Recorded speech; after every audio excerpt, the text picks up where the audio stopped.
datang kembali di podcast Sudut Rumah bareng aku Dian Ayu. Kali ini kita akan membahas seputar kemerdekaan dan tentunya aku nggak sendiri. Aku di sini ditemenin sama dua teman aku, ada Kak Ara dan Kak Ali. Gimana nih Kak Ara, Kak Ali? Apa kabar? Baik kabarnya. Alhamdulillah. Dian sendiri? Alhamdulillah aku baik, sebut soal ya. Oke, nah. Tadi kan aku udah nyebutin, hari ini kita bakal ngebahas seputar kemerdekaan. Kemerdekaan sendiri menurut Kak Ara sama Kak Ali itu apa sih? Bebas. Jutek banget ya jawaban gue ya. Ajarin dikit ya. Bebas. Maksud bebas dari aku itu kita bebas berekspektasi. Berekspektasi. Tunggu dulu, dengerin dulu. Bebas berekspresi. Kita tidak takut melakukan hal yang baru tanpa dibebankan oleh pendapat orang lain. Menurut aku sih itu. Menurut Kali sendiri apa? Oke, kalau menurut gue sendiri sih ya pasti ya bebas berpendapat, bebas mempunyai rasa aman lah. Betul. Tentunya gitu kan. Dan tapi tanpa mengeluarkan ataupun tanpa diambil-ambil rasa ketakutan gitu. Oke, jadi sebenarnya kalau kemerdekaan menurut kakak itu adalah kebebasan menjadi diri sendiri, kebebasan berpendapat, kebebasan untuk bisa apa ya, pokoknya bisa ngapain aja tapi tetap sesuai norma yang ada gitu nggak sih? Betul. Oke, I see. Terus nih, kalau ngomongin kebebasan, ngomongin kemerdekaan, baik dari diri sendiri ataupun enggak gitu ya. Kalau menurut Kara sama Kak Ali gitu, keuangan itu masuk gak sih ke dalam kata merdeka? Keuangan masuk nggak sih dalam kata merdeka? Nah, kalau menurut gue sendiri masih masuk ya, karena memang salah satunya ya kita harus hidup dalam keadaan sejahtera. Betul. Yang artinya kita pastinya mau beli ini ada, mau beli itu ada. Betul. Sejahtera lah intinya seperti itu sih. Oke. Karena kalau ada uang kita pasti sejahtera gitu ya. Iya. Walaupun uang bukan segalanya, tapi segalanya butuh uang. Betul. Oke. Kalau menurut Kara? Setuju sama Bang Ali. Apalagi ya kalau kita punya duit itu ya, apapun yang kita butuhkan kita bisa membelinya. Betul. Kan? Ingat gak waktu dulu kita mau beli sesuatu ya, kadang dilarang sama orang tua. Betul. Kadang kita karena mungkin udah merdeka finansial gitu ya, kita bisa membelinya apa yang kita suka gitu. Oke, berarti secara tidak langsung menurut Kak Ara sama Kak Ali itu yang merdeka. Keuangan itu menjadi salah satu aspek dalam merdeka dari diri sendiri gitu kan. Betul. Nah, berarti kalau kita ngomongin finansial atau keuangan itu adalah merdeka buat diri sendiri, gimana sih cara Kak Ara sama Kak Ali untuk memanage finansial tersebut supaya mungkin kedepannya tidak menyulitkan untuk diri kakak-kakak gitu? Gimana tuh? Kalau gue sih ya, gue kan suka belanja. Betul. I know you so. Tahu banget. Kayak, diskon nih, beli kayak gitu kan. Wah, potongan harganya cukup beli gitu kan. Betul. Terus gue mikir, ini kalau kayak gini gue kapan nabungnya ya? Gue kapan punya duitnya ya? Begini habis gajian habis mulu. Terus gue scroll TikTok nih. Iya. Gitu kan. Dapat tips cara ngitung keuangan gitu. Oke. Sekarang itu gue kalau gajian gue itu harus membagi duit uang gaji gue dulu 50, 20, 10 gitu. Oke. 50 untuk kebutuhan kita, ada kebutuhan untuk makan, gue kan anak kos ya, jadi uang kos gitu, transport, nah itu yang kebutuhan. Terus 20%-nya untuk dikasih ke orang tua di kampung gitu ya kan. Terus ada 20% lagi itu untuk keinginan gitu. Untuk tabungan dulu, jangan lupa ya tabungan. Terus 10% untuk dana darurat gitu. Ini kalau dana darurat itu kita wajib ya untuk menyimpannya, karena kita nggak tahu ya, kadang tiba-tiba sakit. Betul. Gitu. Kadang tiba-tiba kayak 17-an ini nih, tiba-tiba datang nih diketok nih sama ini RT setempat. Betul. Nah, itu kan bayarnya bisa pakai dana darurat kan. Betul, ya. Gitu. Kalau dari Bang Ali? Kalau dari gue sih hampir sama ya kalau di rumah itu menerapin dengan persenan. Cuma memang kalau misal untuk yang persenan kita beda gitu kan. Kalau di gua tuh persenannya lebih ke sesuai dengan kebutuhan. Karena setiap orang kebutuhannya beda-beda ya. Betul. Ada yang udah sesuai dengan yang tadi udah dibagi-bagi, ada yang memang jumlah persenannya bisa dikurangin atau ditambah sesuai kebutuhan sih kayak gitu. Oke, jadi Kak Ali sama Kak Ara tuh punya Tipsnya cara, sama. ya tipsnya sama mungkin tapi menyesuaikan kebutuhan. Karena Kak Ali sendiri sudah berkeluarga, Kak Ara masih single. Oke, nah berarti kan dengan itu semoga tips ini juga bisa nyampe ke teman-teman di rumah tentunya gitu. Selain manage finansial gitu ya. Berarti kalau aku pribadi ya menurut aku, karena aku masih suka happy jadi kayak masih agak sulit gitu menerapkan itu. Sebenarnya kata Bang Ali menyesuaikan kebutuhan masing-masing gitu. Tapi aku mau nanya lagi, kadang ada orang yang hemat banget, bener-bener hemat banget. Ya betul. Nah itu tuh kalau menurut Kara sama Kali, ini sebenarnya mereka tuh merdeka nggak sih dengan kehematan itu? Kan ada yang sampai nahan-nahan untuk Gak beli ini. Ya. Padahal itu menyesuaikan kebutuhan, loh. Padahal itu butuh gitu, tapi gak dibeli. Gimana tuh? Oke. Sebenarnya kalau misal nerapin frugal living itu bagian dari komitmen mereka sih. Betul. Karena kan ya kembali lagi sih tadi menyesuaikan kebutuhan. Bisa jadi yang menerapkan frugal living itu mereka ada keinginan tersendiri ya. Mereka harus nabung lebih nih kayak gitu. Gitu sih. Oke, kalau Kak Ara sendiri? Kalau menurut aku ya kayak orang yang nahan-nahan tuh kayak nggak happy. Dia mau. Ngeliat orang misalnya dia makan ramen, ini cuma makan mie gelas gitu kan, kayak sebenarnya mau tapi gimana ya, Sayang uangnya kayak gitu kan, makanya nggak happy dia jadinya. Menurut aku enggak sih, kurang menikmati hidup. Oke, padahal sekali kawan. Sih berarti orang yang hemat sebenarnya benar itu komitmen gitu. Tapi mungkin ini kan pandangan kita ya. Aku juga sepakat sih sama Kara yang terlalu hemat bukan berarti gak boleh hemat tuh penting. Tapi maksudnya itu ada beberapa momen nggak perlu ditahan gitu kan. Terobos saya ada ramen nih diskon beli Betul. Oke. Tadi kita udah ngebahas tentang manage finansial. Tapi sebelumnya maaf banget, aku lagi agak bindeng ya. Jadi kalau agak jelas kasih tahu aku, oke? Nah, tadi kita udah ngomongin masalah finansial. Bagaimana Kali sama Kara memanage finansial yang memang dihasilkan oleh Kali sama Kara.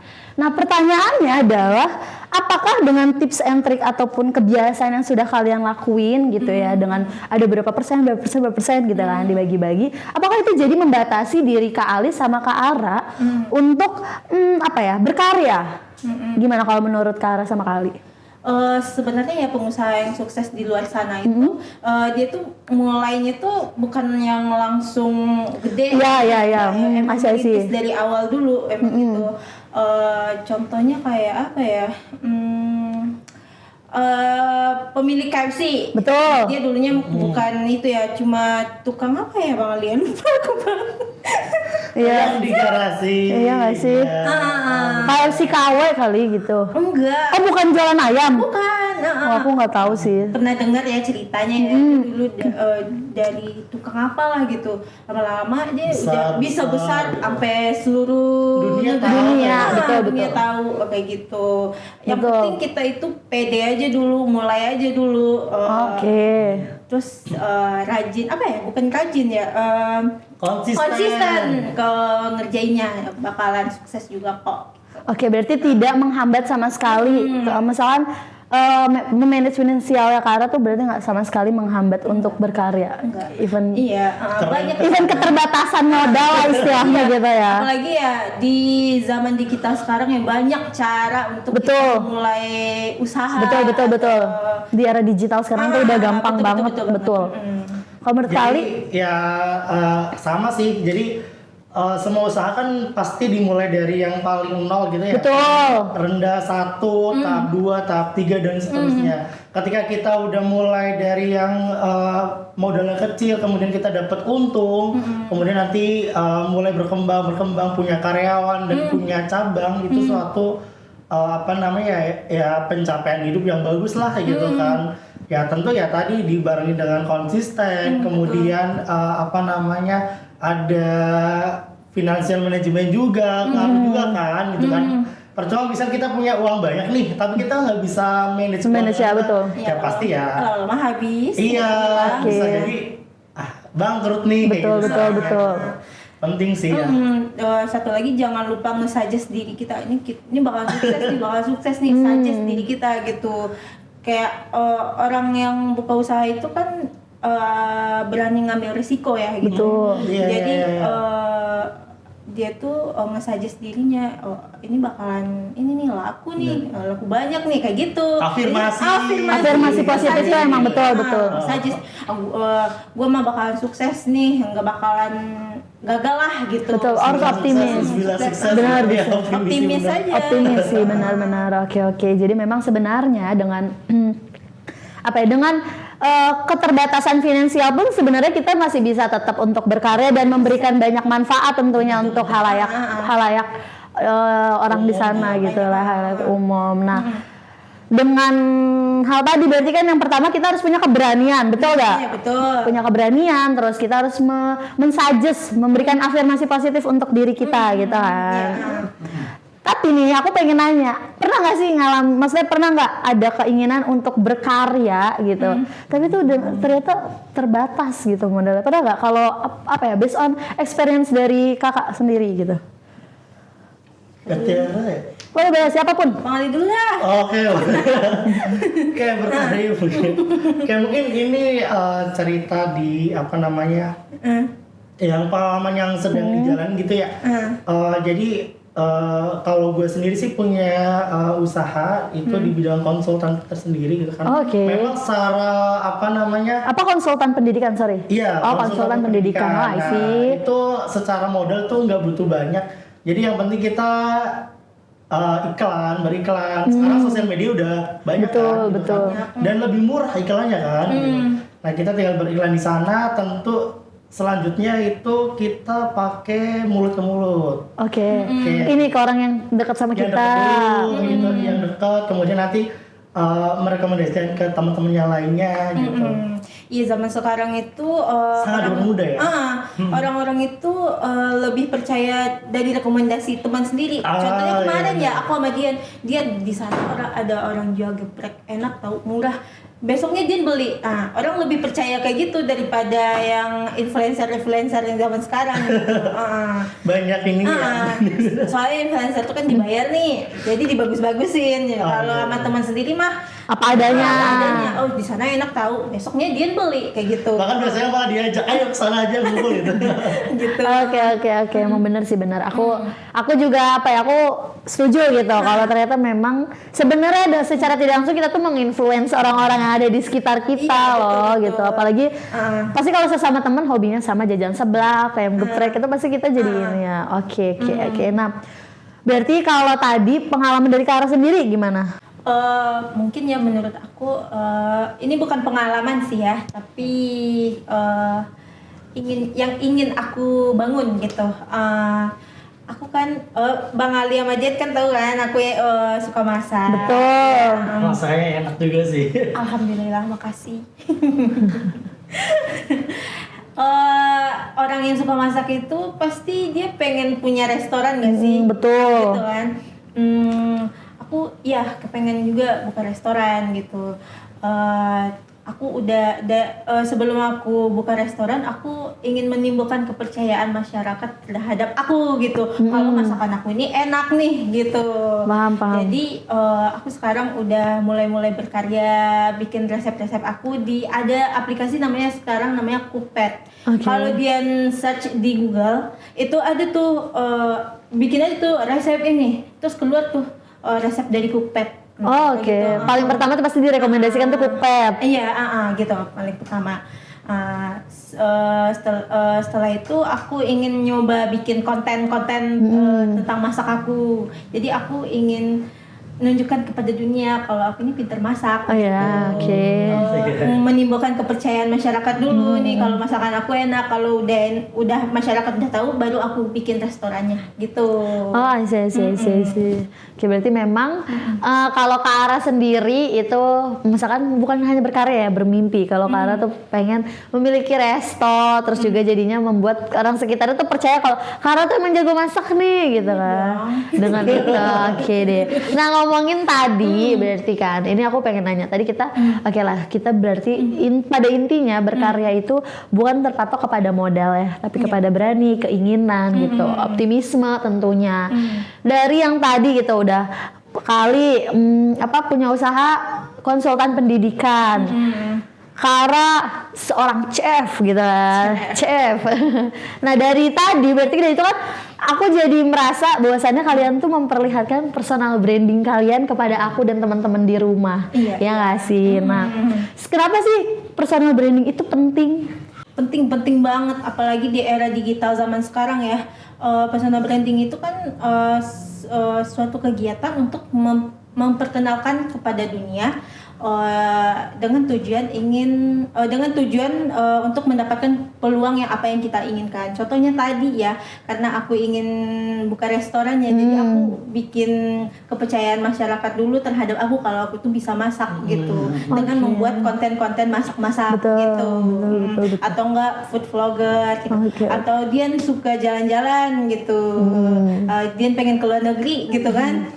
Jadi dia vlog-vlog gitu ya. Bikin vlog-vlog atau tips-tips jalan-jalan hemat dah gitu. Oke, sih. Banyak cara. Kalau menurut Kali? Kalau menurut gue ya penting ya pasti jawabannya penting dulu sih personal branding. Benar tadi zaman sekarang tuh sosial media berkembang. Betul. Hampir semua orang tuh menggunakan sosial media, dari mulai yang sekarang anak SD sampai yang udah dewasa pun. Bapak-bapak, ibu-ibu masih main Facebook lah, Instagram lah, dan lain sebagainya. Nah, di situ wadah untuk kita berekspresi, wadah untuk memberikan atau menginformasikan value yang mau kita tawarkan gitu. Sebenarnya Ali itu siapa sih? Tiara itu siapa? Dian itu siapa? Gitu kan. Nah, dari situ orang-orang pada tahu nih, oke. Kalau si Tiara tadi si jago masak, dia nanti juga apa nih? Amin ya Allah, amin. Kalau gue sendiri mungkin lebih ke pendidikan gitu kan. Jadi orang-orang akan lebih tahu nih kalau oke, si A si B-nya seperti apa gitu lah. Yang nantinya dari situ muncullah peluang-peluang selanjutnya, entah itu peluang usaha ataupun peluang-peluang yang lainnya. Gitu. Oke, berarti memang kalau menurut Kak Ali sama Kak Ara personal branding itu penting banget ya. Berarti yang aku bisa lihat kalau Kak Ali itu memang berpendidikan sekali gitu ya. Terus kalau Kak Ara memang jago. Iya, benar sih. Nah, kalau Kak Ara sendiri kan jago masak gitu. Jago di dapur potong-potong bawang ya tentunya gitu. Nah, dari yang tadi penting gak penting, ada pertanyaan selanjutnya yang menurut aku ini juga lumayan akan menjadi pandangan lah untuk banyak orang juga gitu ya. Pertanyaannya jangan yang sulit ya. Nah, setelah pentingnya personal branding, apakah ada tantangannya tersendiri ketika kita ingin membangun personal branding? Oke, kalau menurut gua tantangan dari personal branding sendiri ya, yang pertama itu seringkali kita dianggap meniru orang lain gitu kan. Jadi karena saking banyaknya semua orang berlomba-lomba untuk mempresentasikan diri, mengenalkan diri lewat sosial media. Jadi terkadang kita, lu ikutan orang lain ya, lu ikut si A si B ya gitu ya. Padahal kita kan menampilkan yang ya apa adanya kita, kita mau dikenal sebagai apa gitu. Nah terus kemudian konsistensi sih. Terkadang kita sudah membranding kita sebagai orang yang katakanlah taat agama. Tiba-tiba kita posting sesuatu yang nyeleneh gitu ya. Jadi itu makanan untuk netizen, mungkin nanti akan viral tapi kan brandingnya akan jatuh gitu. Iya. Jadi orang sendiri ya. Kuncinya ya jadi diri sendiri. Iya. Jadi orang sendiri. Terus Jadi diri sendiri gitu. Jangan ini Dibuat-buat lah dibuat-buat ya gitu. di sosmednya ini ibadah dan di lapangan dugem gitu. Satu lagi hindarin nyinyiran orang lain gitu. Gue paling gak suka banget itu kadang orang kalau suka nge-gym dia suka ngeliatin badannya bagus gitu kan. Kalau orang diet dia suka ngeliatin makanan yang sehat-sehat, betul, pola hidup yang sehat. Kalau orang suka jalan-jalan dia suka ngeliatin Pemandangan sekitar ya, betul. Cuma orang yang nyinyiran aja yang apa ya, yang sibuk banget, sewot banget sama hidup orang gitu kan. Netizen ya di rumah. Oke. Haters. Tapi biasanya kalau orang yang udah mulai naik nih, naik banyak ya pembencinya lah. Ya itu, makanya semakin tinggi pohonnya, anginnya semakin kencang. Iya, tentunya. orang nyinyir bisa ngeliatin apa gitu. Ya, sebenarnya bukan berarti kita menyalahkan orang yang menyinyir, enggak sama sekali. Tapi sometimes tuh jangan terlalu fokus terhadap diri orang lain gitu ya. Berarti kalau ke arah tantangannya sendiri tuh nyinyir-nyinyiran orang itu itu akan menjadi salah satu. Sebenarnya itu bisa menjadi kita mental breakdown, bisa juga malah nggak peduli, malah semakin senang memperlihatkan hal yang senang nih, bikin orang lain makin iri kan gitu ya. Ada dua tipe manusia yang beda gitu. Ada yang bodo amat malah nih tuh saya makan tuh saya makin ini gitu kan, malah makin menunjukkan gitu. Tapi ada juga yang mentalnya breakdown dan sehingga itu menjadi tantangan. Aduh jadi males nih membangun personal branding gitu ya. Nah terus apa lagi? Ada yang mau ngomongin lagi? Kita kan cuma punya dua tangan ya. Dua tangan ini kan gak bisa nutupin mulut-mulut orang ya. Cuma kita bisa menutup dua telinga kita. Jadi tutup aja telinga kita. Betul. Bener sih. Betul. Telinga nggak bisa nutup mulut orang sebanyak itu kan. Oke. Nah berarti tantangan dari personal branding sendiri itu pertama pasti dari internal dan ada pihak internal karena ngerasa nggak pede dan lain-lain. Yang kedua dari eksternal yang tadi disebutin. Nah dari tantangan tersebut aku ada pertanyaan lagi nih gitu, kayak jadi makin kepo. Aku makin kepo kalau cara mengatasi tantangan dari kalian berdua. Misalnya tadi kan Kali udah jawab ya tantangannya seperti ini. Gimana sih caranya untuk ya udah hiraukan gitu solusi dari tantangannya gitu. Oke, dari gue dulu ya. Boleh.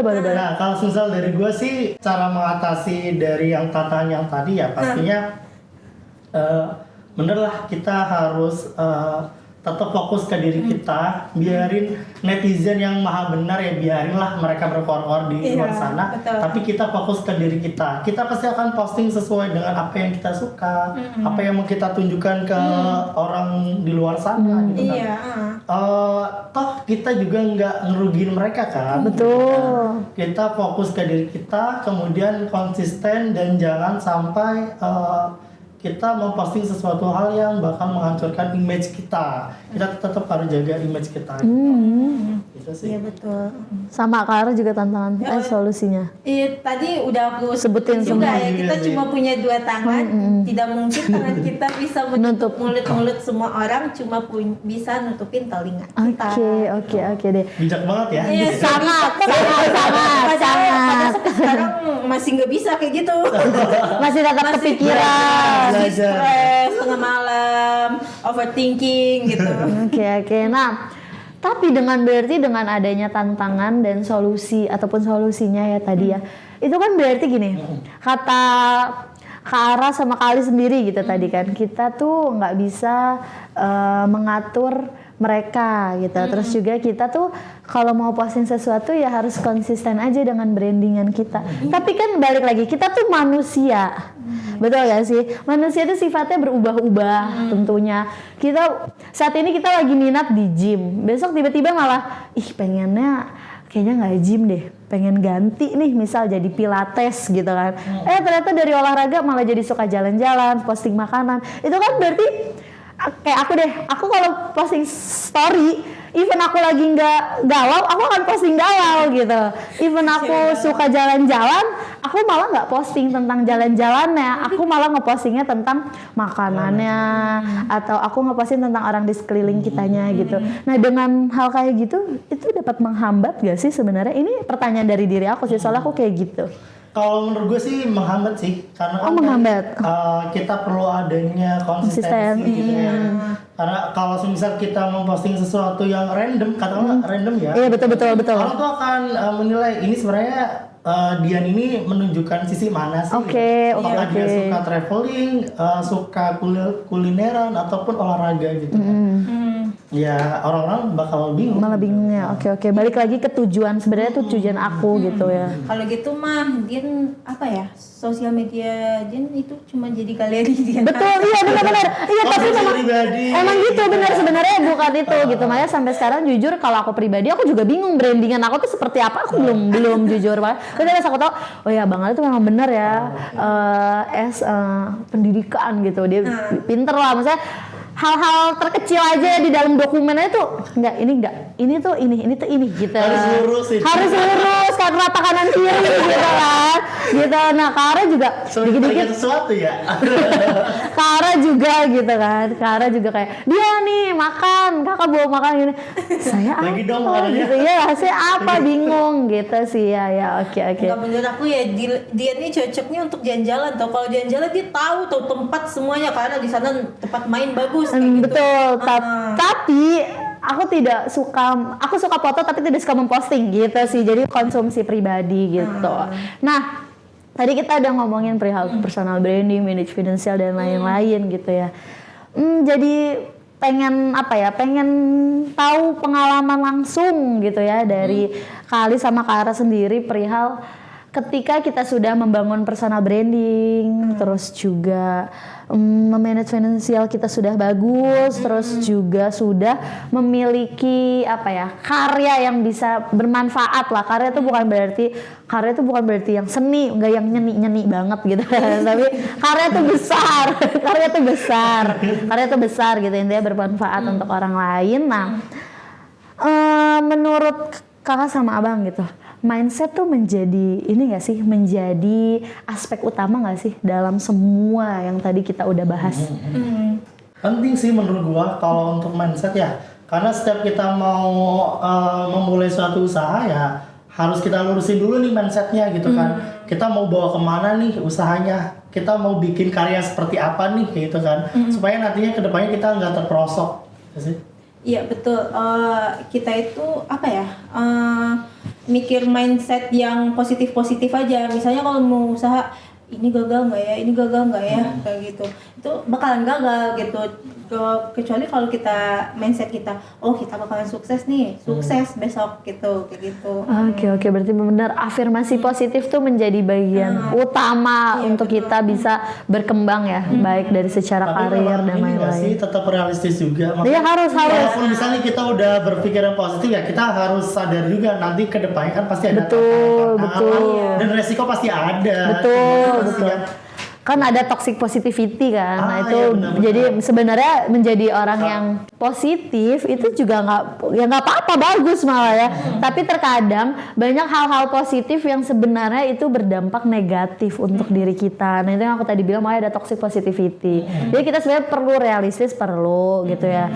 Nah kan tadi mindset berarti mempengaruhi dan menjadi aspek penting, betul gak sih menurut Kak Ali sama Kak Ara? Betul banget. Nah berarti mindset yang seperti apa sih yang sebenarnya tuh diperlukan gitu untuk Kak Ali sama Kak Ara? Mindset yang seperti apa? Maybe mindset pejuang, mindset pekerja keras, mindset apa, kan banyak ya macamnya. Mindset pejuang tuh bagus mindset pejuang. Pasti setiap orang perlu berjuang ya. Apa-apa. Pantang menyerah gitu ya. Maju terus. Maju tak gentar. Malah yang benar. Oke, kalau menurut gua sih ya mindset yang mindset yang pejuang gitu, tahan banting, Betul. realistis tetap pasti berlaku, positif tetap juga sama gitu kan. Tapi pejuang nggak kalah penting karena kan setiap kita melangkah pasti ada hambatan-hambatan yang memang harus kita hadapi bareng-bareng. Misalnya kan begitu ya. Ngomong-ngomong tentang pejuang ya, aku punya cerita ya di waktu kecil. Apa tuh? Kepo. Bakalan nge-inspirasi atau enggak atau gimana ya? Ini pasti lah inspirasi. Gini, gue ada sesuatu barang yang pengen gue beli gitu. Tapi mama gue nggak ngasih. Pas kapan? Ini pas kapan? Pas SD. Oh pas SD, oke, I see. Kelas 5. Zamannya main-main ya, berarti ya? Hah? Zamannya anak-anak pada suka Iya, main. zamannya nyolong-nyolong jambu, nyolong-nyolong mangga, dikejar pemiliknya gitu. Itu kayaknya masa kecil kamu aja deh kak. Jadi begitu. Enggak. Kurang ya. Maaf saya anak komplek. Oke, terus. Ngomong apa ya? Oh iya, ngomong-ngomong ya tentang pejuang, gue ada cerita di masa kecil waktu gue SD.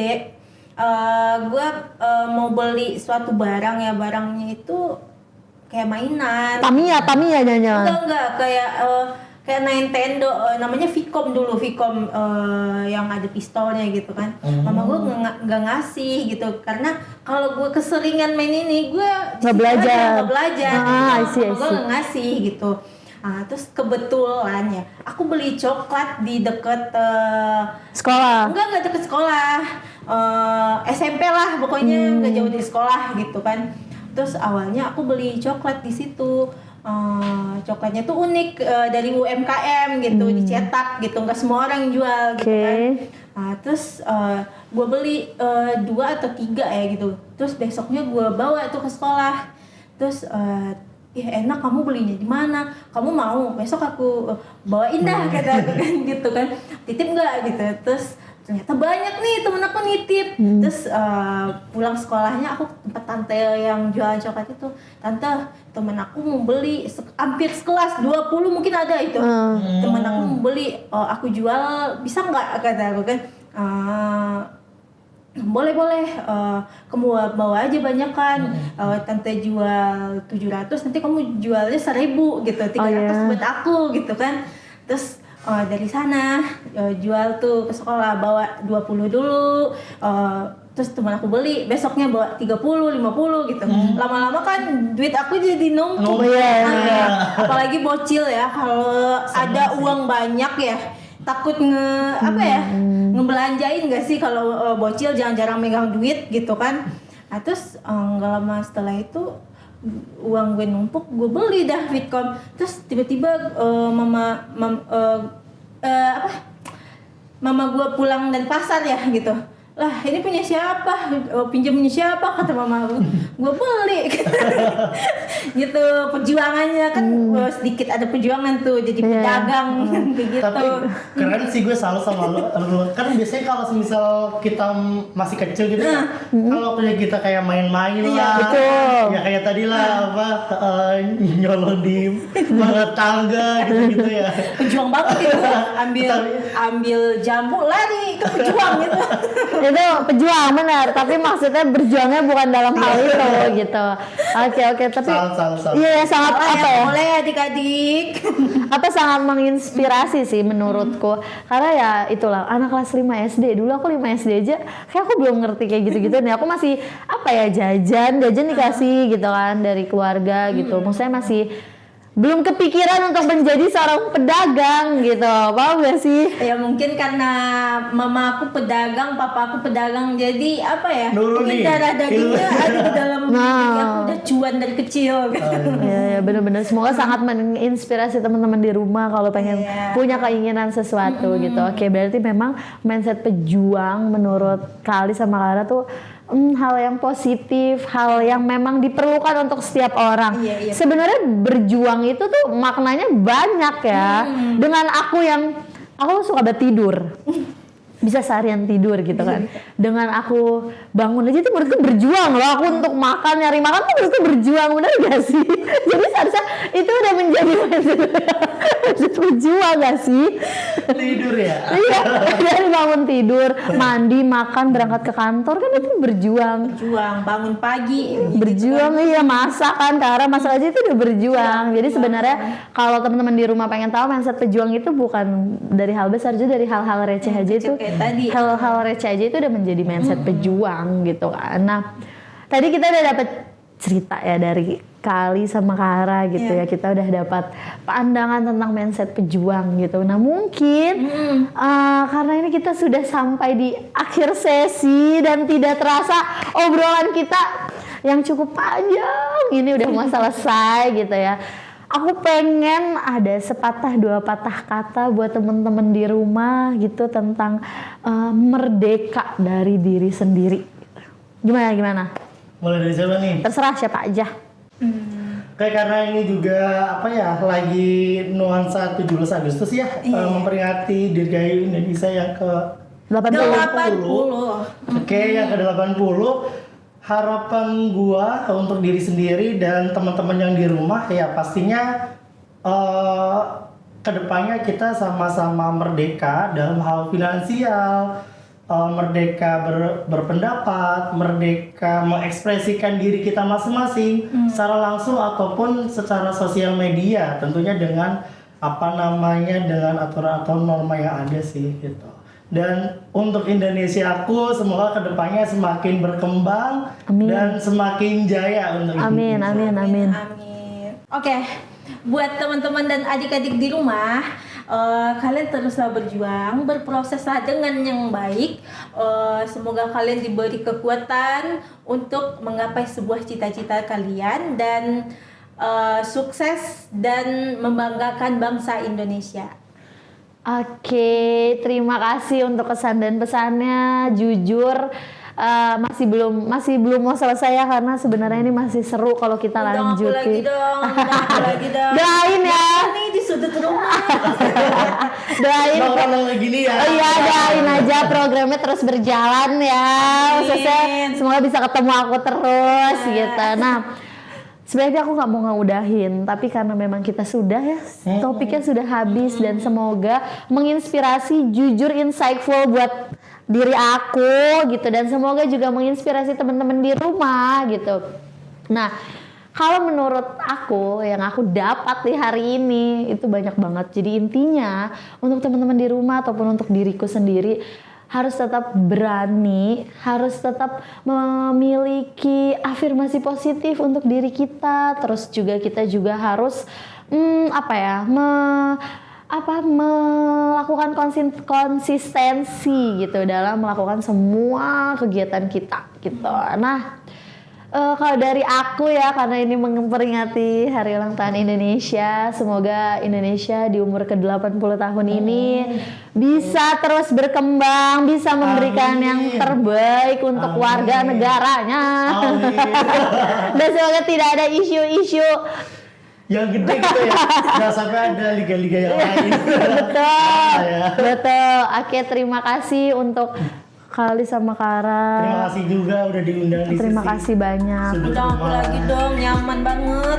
Udah 2 kali ya di mention, undang lagi. Tenang, lihat aja kalau diundang nggak mau ya, kita lihat ya orangnya. Tenang, nanti kita akan ngobrol-ngobrol yang lain. Betul. Akhirnya terima kasih buat teman-teman di rumah yang sudah menyaksikan Sudut Rumah. Ditunggu episode selanjutnya. Semoga bermanfaat. Bye-bye.